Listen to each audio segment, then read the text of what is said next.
Class 12-এর semester 4 অর্থাৎ উচ্চ মাধ্যমিক যে সেমিস্টার 4 পরীক্ষা আগামী মাসে ছাত্রছাত্রীদের জন্য অনুষ্ঠিত হতে চলেছে তার বাংলা এবং ইংরেজি বিষয়ের সাজেশন ইতিমধ্যেই পোস্ট করা হয়েছে। আজকে রাষ্ট্রবিজ্ঞান বা পলিটিক্যাল সায়েন্স যাদের রয়েছে তাদের জন্য 4 নম্বর এবং 6 নম্বরের প্রশ্নের সাজেশান দেব।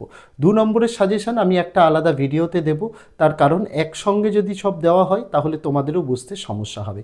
আমি এই ভিডিওতে তোমাদের বলে দেব বেছে বেছে কিভাবে অল্প পড়ে 100% তোমরা 4 নম্বর এবং 6 নম্বরের প্রশ্ন কমন পাবে। এই ভিডিওতে সেটাই বলবো। গোটা ইউটিউব বলো, ফেসবুক বলো, কেউ এই রকম কম সাজেশান দিয়ে 100% কমন দিতে পারবে না, আমরা যেটা এই ভিডিওর মাধ্যমে তোমাদের জন্য দেব। আর এই যে প্রশ্নগুলো আমি এই ভিডিওতে দেখাবো তার উত্তর ইতিপূর্বেই আমি কিন্তু অনেক আগেই যেটা গোটা সিলেবাসের নোটস এনেছি সেই নোটসে আমাদের উত্তর সহ দেওয়া রয়েছে। সেই ভিডিও যদি কেউ দেখে না থাকে আমি এই ভিডিওর ডেসক্রিপশানে আমি সেই লিঙ্কটা দিয়ে দেবো, আর ফেসবুকের ক্ষেত্রে আমি ক্যাপশানে দিয়ে দেবো লিঙ্কটা। তারা সেখান থেকে ভিডিওটা দেখে নিতে পারে, চাইলে উত্তরগুলো নোট ডাউনও করে নিতে পারে, বা সেই ভিডিওতে পিডিএফও রয়েছে। পিডিএফ আমাদের পেইড পিডিএফ 75 টাকার বিনিময়ে সেটাও সংগ্রহ করতে পারে। যার যেটা সুবিধা সে সেটা করবে। আমাদের আলোচনা আজকে যেটা হবে রাষ্ট্রবিজ্ঞানের 100% কমন সাজেশন, সেটাই তোমাদের দেব। ভিডিওটি সম্পূর্ণ দেখতে হবে, কারণ গোটা ভিডিওটি যেরকমভাবে তোমাদের বুঝিয়ে দেওয়া হবে সেই রকমভাবেই তোমাদের পড়তে হবে যদি তোমরা এই অল্প সময়ে পড়ে 100% কমন পেতে চাও। ভিডিওটি যদি ফেসবুক থেকে দেখে থাকো অবশ্যই আমাদের পেজটিকে ফলো করতে হবে এবং বন্ধুদের সঙ্গে শেয়ার করার অনুরোধ রইল, এবং ইউটিউব থেকে দেখে থাকলে অবশ্যই আমাদের চ্যানেলটিকে সাবস্ক্রাইব করে দিয়ে পাশে থাকা বেল আইকনটাকে ক্লিক করে দেওয়ার অনুরোধ রইল, যাতে আগামী দিনে কোনো রকমের ভিডিও এবং আপডেটস তোমাদের আর মিস না হয়। তো চলো শুরু করা যাক আজকের ভিডিওটি। প্রথমে আলোচনা করব প্রথম অধ্যায় নিয়ে। তো এই প্রথম অধ্যায়, এই অধ্যায় থেকে তোমাদের বোর্ডের নিয়ম অনুযায়ী তোমাদের 8 নম্বর পরীক্ষায় আসবে। একটি 2 নম্বরের প্রশ্ন আসবে, একটি 6 নম্বরের প্রশ্ন আসবে। যেহেতু 2 নম্বরের সাজেশান এই ভিডিওতে আমি দিচ্ছি না, তাই 2 নম্বরের প্রশ্ন বাদ দিয়ে কোন 6 নম্বরগুলো তোমাদের প্র্যাকটিস করতে হবে সেটাই আজ এই ভিডিওতে তোমাদের বলে দিই। দেখো, প্রথম যে প্রশ্নটা তোমাদের পড়তেই হচ্ছে, আমি বলে দিচ্ছি, তোমরা একটু নোট ডাউন করে নেবে। প্রথম যে প্রশ্নটি পড়তে হবে সেটা হচ্ছে আন্তর্জাতিক সম্পর্কের সংজ্ঞা দাও। একই সাথে আন্তর্জাতিক সম্পর্ক ও আন্তর্জাতিক রাজনীতির মধ্যে পার্থক্য আলোচনা করো। এই যে বললাম আন্তর্জাতিক সম্পর্কের সংজ্ঞা দাও, এই প্রশ্নটি কিন্তু 2 নম্বরের জন্য ইম্পর্টেন্ট। আন্তর্জাতিক সম্পর্কের সংজ্ঞা দাও, একই সাথে আন্তর্জাতিক সম্পর্ক ও আন্তর্জাতিক রাজনীতির মধ্যে পার্থক্য আলোচনা করো। প্রশ্নটি তোমাদের কিন্তু 2+4 অর্থাৎ 6-এও আসতে পারে, বা যদি আন্তর্জাতিক সম্পর্কের সংজ্ঞা দাও যদি না আসে, যদি আলাদাভাবে ওটা 2 নম্বরে আসে, তাহলে আন্তর্জাতিক সম্পর্ক আন্তর্জাতিক রাজনীতির মধ্যে পার্থক্য আলোচনা করো, এটা কিন্তু 6 নম্বরের জন্য ইম্পর্টেন্ট। সেকেন্ড যে প্রশ্নটি এখান থেকে পড়তে হবে সেটা হচ্ছে আন্তর্জাতিক সম্পর্কের বিবর্তন বা বিকাশের ধারাটি আলোচনা করো। কিভাবে আন্তর্জাতিক সম্পর্কের বিবর্তন হয়ে বর্তমানে আন্তর্জাতিক সম্পর্ক হয়েছে সেইটাই তোমাদের এখানে লিখতে হবে, অর্থাৎ আন্তর্জাতিক সম্পর্কের বিবর্তন বা বিকাশের ধারা সংক্ষেপে আলোচনা করো। এই প্রশ্নটি হচ্ছে এই চ্যাপ্টারের সেকেন্ড প্রশ্ন 6 নম্বরের জন্য। 3 নম্বরের যে প্রশ্নটি পড়তে হবে খুবই গুরুত্বপূর্ণ, উদারনীতিবাদের মূল সূত্র বা মূল বৈশিষ্ট্যগুলি আলোচনা করো। খুব ইম্পর্টেন্ট প্রশ্ন। আমরা আমাদের নোটসের ভিডিওতে পয়েন্ট করে করে সুন্দরভাবে দিয়েছি 6 নম্বরের জন্য, যাতে তোমরা 6-এ 6 পেতে পারো, সেভাবে কিন্তু দেওয়া রয়েছে। সেই ভিডিওর লিঙ্ক এই ভিডিওর ডেসক্রিপশান, এবং ফেসবুক থেকে দেখে থাকলে এই ভিডিওর যে ক্যাপশান দিয়েছি ক্যাপশানের মধ্যে লিঙ্কে দেওয়া রয়েছে। চতুর্থ যে প্রশ্নটি পড়তে হবে সেটা হচ্ছে কার্ল মার্কসের রাষ্ট্র সম্পর্কিত তত্ত্ব, বা প্রশ্ন এভাবেও দিতে পারে যে মার্ক্সবাদের মূল সূত্রগুলি আলোচনা করো। তাহলে প্রশ্ন কি বললাম, প্রশ্ন এভাবেও দিতে পারে কার্ল মার্কসের রাষ্ট্র সম্পর্কিত তত্ত্ব, বা দিতে পারে মার্ক্সবাদের মূল সূত্রগুলি আলোচনা করো। এটা হচ্ছে চতুর্থ প্রশ্ন। লাস্ট আর একটা প্রশ্ন যেটা করতে হবে সেটা হচ্ছে আদর্শবাদ ও বাস্তববাদের মৌলিক বৈশিষ্ট্য বা পার্থক্য আলোচনা করো। তাহলে যদি তোমরা আদর্শবাদ আর বাস্তববাদের পার্থক্যগুলি আলোচনা করো পড়ো, তাহলে আদর্শবাদের মধ্যে যে পয়েন্টগুলো আসছে সেগুলো আদর্শবাদের মূল বৈশিষ্ট্য, আর ভাববাদের মধ্যে যে পয়েন্টসগুলো আসছে পার্থক্যে সেটা ভাববাদের মূল বৈশিষ্ট্য। তার জন্যই আমরা কিন্তু দুটো প্রশ্নকে মার্চ করে দিয়েছি। তোমরা পড়বে আদর্শবাদ আর ভাববাদের মধ্যে পার্থক্য আলোচনা করো, সেটা পড়লেই যদি তোমাদের প্রশ্ন মূল বৈশিষ্ট্য দিয়েও দেয় তবুও তোমরা লিখতে পারবে। এখান থেকেই বলে দিই, এই জায়গায় দাঁড়িয়েই তোমাদের আদর্শবাদ, ভাববাদ, উদারনীতিবাদ এর সংজ্ঞাগুলো তোমাদের পড়তে হচ্ছে। প্রথম অধ্যায় থেকে এই 5টি প্রশ্ন যদি করা থাকে নিশ্চিন্ত থাকতে পারো তোমরা 6 নম্বরের একটি কমন পেয়ে গেছো। তারপরে চলে যাব তোমাদের দ্বিতীয় অধ্যায়, যার নাম হচ্ছে এই অধ্যায় থেকে তোমাদের মোট 6 নম্বর আসবে পরীক্ষায়, একটি 2 নম্বর, একটি 4 নম্বর। আর এই যে বললাম 2 নম্বরের প্রশ্ন সাজেশান দিচ্ছি না, ওটা আলাদা ডেডিকেটেড ভিডিওতে আসবে। এখানে তোমাদের জন্য আমি কি করব, 4 নম্বরের গুরুত্বপূর্ণ কোন প্রশ্নগুলো পড়তে হবে সেটা বলে দিই। প্রথম যে প্রশ্নটি পড়তে হচ্ছে সেটা হচ্ছে ইউরোপীয় ইউনিয়ন, অর্থাৎ ইউরোপীয় ইউনিয়নের উদ্দেশ্য পড়তে হবে।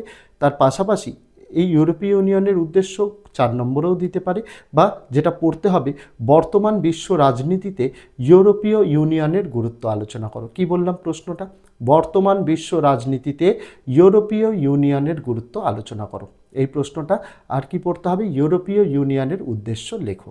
তারপরের যে প্রশ্ন পড়তে হবে সেটা হচ্ছে সার্ক সম্বন্ধে পড়তে হবে। সার্কের তোমাদের উদ্দেশ্য পড়তে হবে, সার্কের তোমাদের ব্যর্থতার কারণ পড়তে হবে, পাশাপাশি সার্কের লক্ষ্য পড়তে হবে। এই তিনটে, সার্কের এই তিনটে থেকে একটি কোশ্চেন তোমরা পাবে। সার্কের লক্ষ্য, সার্কের উদ্দেশ্য আর সার্কের ব্যর্থতার কারণ, এটা তোমাদের পড়তেই হচ্ছে, মোস্ট ইম্পর্টেন্ট এই অধ্যায় থেকে। তারপর যে প্রশ্নটি পড়তে হবে সেটি হচ্ছে দক্ষিণ পূর্ব এশিয়ায় আসিয়ান এর ভূমিকা লেখো। কি বললাম, দক্ষিণ পূর্ব এশিয়ায় আসিয়ান এর ভূমিকা লেখো। তারপরের প্রশ্ন, দক্ষিণ এশীয় রাজনীতিতে সার্ক এর সীমাবদ্ধতা আলোচনা করো। কি বললাম, দক্ষিণ এশীয় রাজনীতিতে সার্ক এর সীমাবদ্ধতা আলোচনা করো। আরেকটি প্রশ্ন পড়তে হবে যে আসিয়ানের ভূমিকা ও ভারতের লুক ইস্ট নীতির সাথে আসিয়ানের সম্পর্ক, মানে আসিয়ানের ভূমিকাটা আলাদাভাবে পড়ো, এটা পড়তে হবে। এই ভূমিকাটা তোমাদের 4 বা 2-এও আসতে পারে, বা আসিয়ানের দুটি উদ্দেশ্য লেখো এরকমভাবে দিলেও 2 এখান থেকে দিতে পারে যদি দুটি বলে দেয়, বা সার্কের দুটি উদ্দেশ্য আলোচনা করো, সেক্ষেত্রে এই প্রশ্নগুলো 2। অর্থাৎ যে প্রশ্নগুলো তোমাদের 4 নম্বরে দিচ্ছি সেই প্রশ্নগুলো কিন্তু 2 নম্বরের ক্ষেত্রেও আসতে পারে, সেগুলো 2 নম্বরের সাজেশানে আরও ডিটেলসে তোমাদের বলবো। তাহলে আসিয়ানের ভূমিকা পড়বে, আর কি পড়বে, ভারতের লুক ইস্ট, আবারও বলছি ভারতের লুক ইস্ট নীতির সাথে আসিয়ানের সম্পর্ক আলোচনা করো। কি বললাম, ভারতের লুক ইস্ট নীতির সাথে আসিয়ানের সম্পর্ক আলোচনা করো। সেকেন্ড অধ্যায় থেকে তোমাদের এই প্রশ্নগুলো পড়তেই হচ্ছে। এবার চলে যাব তোমাদের তৃতীয় অধ্যায়, যার নাম হচ্ছে, এই যে তৃতীয় অধ্যায় বিশ্বায়ন, এখান থেকে মাত্র 3টি প্রশ্ন বলবো, একটি প্রশ্ন 100% তোমরা 6 নম্বরে কমন পাবে। এই অধ্যায় থেকে 6 নম্বরই আসবে পরীক্ষায়, আর একটি 6 নম্বর বড় প্রশ্নের জন্যই পড়তে হবে, কোনো 2 কোনো 4 এখান থেকে আসবে না। প্রথম যে প্রশ্ন পড়তে হবে সেটা হচ্ছে বিশ্বায়নের সংজ্ঞা দাও এবং এর প্রধান বৈশিষ্ট্যগুলি আলোচনা করো। শুধু বিশ্বায়নের বৈশিষ্ট্যও দিতে পারে, তবে সংজ্ঞার সঙ্গে বৈশিষ্ট্যটা দেওয়ারই সম্ভাবনা প্রবল। সেকেন্ড প্রশ্ন, বিশ্বায়নের অর্থনৈতিক, রাজনৈতিক ও সাংস্কৃতিক ফলাফলগুলি আলোচনা করো। 3টে ফলাফল, অর্থনৈতিক, রাজনৈতিক আর সাংস্কৃতিক ফলাফল। পরীক্ষায় তোমাদের যে কোনো 2টি ফলাফল কিন্তু দিতে পারে, 3টেই দেবে তার কোনো মানে নেই, যে কোনো 2টো, অর্থনৈতিক, রাজনৈতিক আর সাংস্কৃতিকের মধ্যে যে কোনো 2টির ফলাফল তোমাদের দিতে পারে, তার জন্য তোমাদের 3টি ফলাফল তোমাদের পড়তে হবে। আর যেটা পড়তে হচ্ছে এখান থেকে আরও একটি প্রশ্ন, ভারতীয় অর্থনীতি ও সমাজের ওপর বিশ্বায়নের প্রভাব আলোচনা করো। কি বললাম, ভারতের অর্থনীতি ও সমাজের ওপর বিশ্বায়নের প্রভাব আলোচনা করো। তৃতীয় অধ্যায় থেকে এই 3টে পড়লেই হয়ে যাচ্ছে। তারপরে চলে যাব তোমাদের চতুর্থ অধ্যায়, যার নাম হচ্ছে, এই অধ্যায়টা খুবই গুরুত্বপূর্ণ অধ্যায়। এই অধ্যায় থেকে তোমাদের মোট 8 নম্বর আসবে পরীক্ষায়। 8 নম্বর কীরকম, একটি 2 নম্বর, একটি 6 নম্বরের প্রশ্ন আসবে। তো 8 নম্বর যেহেতু আসছে, 6 নম্বরের কোন প্রশ্নগুলো পড়তে হবে, প্রথম প্রশ্ন যেটা পড়তেই হচ্ছে তোমাদের সেটা হচ্ছে ভারতের রাষ্ট্রপতির ক্ষমতা ও পদমর্যাদা আলোচনা করো। একই সাথে ভারতের প্রধানমন্ত্রীর ক্ষমতা ও পদমর্যাদা আলোচনা করো। 4টে, এখান থেকে 4 জনের ক্ষমতা ও পদমর্যাদা পড়তে হবে। এক হচ্ছে রাষ্ট্রপতি, এক হচ্ছে প্রধানমন্ত্রী, এক হচ্ছে রাজ্যপাল, আর একটা হচ্ছে তোমাদের মুখ্যমন্ত্রী। মানে এরকম দিতে পারে ভারতের রাষ্ট্রপতির ক্ষমতা ও পদমর্যাদা আলোচনা করো, বা দিতে পারে ভারতের প্রধানমন্ত্রীর ক্ষমতা ও পদমর্যাদা আলোচনা করো, বা বলতে পারে ভারতের যে কোনো একটি অঙ্গরাজ্যের রাজ্যপালের ক্ষমতা ও পদমর্যাদা আলোচনা করো, বা দিতে পারে ভারতের যে কোনো একটি অঙ্গরাজ্যের মুখ্যমন্ত্রীর ক্ষমতা ও পদমর্যাদা আলোচনা করো। এই যে 4টি প্রশ্ন, 4টের মধ্যে একটা নিশ্চিত তোমরা পাবে। যারা একটু অতিরিক্ত পড়তে চাইছো তাদের জন্য বেশ কিছু প্রশ্ন আমি এখানে দিয়ে রেখেছি, সেটা হচ্ছে লোকসভার অধ্যক্ষের ক্ষমতা ও কার্যাবলী আলোচনা করো, পাশাপাশি ভারতীয় পার্লামেন্টের অর্থাৎ লোকসভা আর রাজ্যসভা, এটা বুঝতে হবে। ভারতীয় পার্লামেন্টের মানে লোকসভা ও রাজ্যসভার গঠন আর উভয় কক্ষের মধ্যে সাংবিধানিক সম্পর্ক আলোচনা করো। অর্থাৎ ভারতীয় পার্লামেন্টের মানে লোকসভা ও রাজ্যসভার মধ্যে সম্পর্ক এবং উভয় কক্ষের মধ্যে সাংবিধানিক সম্পর্ক আলোচনা করে, ইম্পর্টেন্ট প্রশ্ন। আর এখান থেকে যেটা পড়তে হবে সেটা হচ্ছে স্থায়ী শাসক বা আমলাতন্ত্রের গুরুত্ব আলোচনা করো। আর একটি প্রশ্ন যদি এক্সট্রা দেখতে চাও তাহলে ভারতীয় পার্লামেন্টের প্রধান বৈশিষ্ট্যগুলি আলোচনা করো। এই প্রশ্নটাও বোর্ডের নমুনা প্রশ্নপত্রে রয়েছে, দেখে যেতে পারো। এই অধ্যায়টা একটু বড় অধ্যায়, তাই এই অধ্যায় থেকে একটু বেশি প্রশ্ন মানে একটু বেশি প্রশ্ন দিচ্ছি, কিন্তু এখান থেকে আমি বলে দিচ্ছি প্রথম যে 4টে প্রশ্ন বললাম তার মধ্যে একটি তোমরা কনফার্ম কমন পাবেই পাবে। তারপর চলে যাব তোমাদের পঞ্চম অধ্যায়, যার নাম হচ্ছে, এখান থেকে তোমাদের পরীক্ষায় মোট 6 নম্বর আসবে। 6 নম্বরের প্রশ্ন গোটা 6এও আসতে পারে, বা একটি 2 নম্বর, একটি 4 নম্বর, এই রকমভাবেও আসতে পারে। এই চ্যাপ্টারটা একটু আনপ্রেডিক্টেবল চ্যাপ্টার, কারণ বোর্ডের প্রশ্নপত্রে দেখতে হবে বোর্ড কি সিদ্ধান্ত নিচ্ছে, যে একটি গোটা 6 নম্বর দিয়ে দেবে নাকি সেটাকেই ভেঙে একটা 2 আর একটা 4 দেবে সেটা। তার জন্য এখান থেকে তোমাদের 2ও পড়তে হবে, 4ও পড়তে হবে, 6ও পড়তে হবে। যদি আমি প্রথমেই বলি শুধু 6 নম্বরের জন্য কোন প্রশ্নগুলো গুরুত্বপূর্ণ, তাহলে প্রথম যে প্রশ্নটা আসবে, ভারতের সুপ্রিম কোর্টের গঠন ও কার্যাবলী আলোচনা করো। সেকেন্ড প্রশ্ন কোনটা হবে, ভারতের হাইকোর্টের গঠন ও কার্যাবলী আলোচনা করো। এই দুটো প্রশ্ন হবে 6 নম্বরের প্রশ্নের জন্য মোস্ট ইম্পর্টেন্ট প্রশ্ন। 4 নম্বরের জন্য টিকা দিতে পারে, লোক আদালত ও ক্রেতা সুরক্ষা আদালতের উপরে টিকা তোমাদের করতে হবে। 2 নম্বরের জন্য যেমন ইম্পর্টেন্ট রয়েছে জনস্বার্থ মামলা বা PIL বলতে কি বোঝো, বিচার বিভাগীয় অতি সক্রিয়তা বলতে কি বোঝো, এইগুলো 2 নম্বরের জন্য, যেগুলো আমরা অন্য ভিডিওতে আলোচনা করব।